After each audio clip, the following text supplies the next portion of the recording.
सीखो सब कुछ में खुशामदीद दोस्तों। आज हम सीखेंगे कि हम किस तरह शीट टेप का कलर चेंज कर सकते हैं माइक्रोसॉफ्ट एक्सेल में। तो दोस्तों आप यहाँ देख रहे हैं कि शीट 1 है, शीट 2 है और शीट 3 है, और हमें क्या करना है कि इनका कलर चेंज करना है।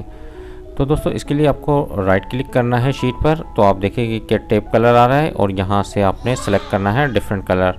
मैंने ये रेड कलर ले लिया। अब शीट 2 पर आता हूँ और इस पर राइट क्लिक करता हूँ। तो अब आप देखेंगे कि यहाँ से मैंने कलर ले लिया ग्रीन, और उसके बाद थर्ड शीट पर आता हूँ, टेप कलर पर आता हूँ और यहाँ से मैंने कलर ले लिया येलो।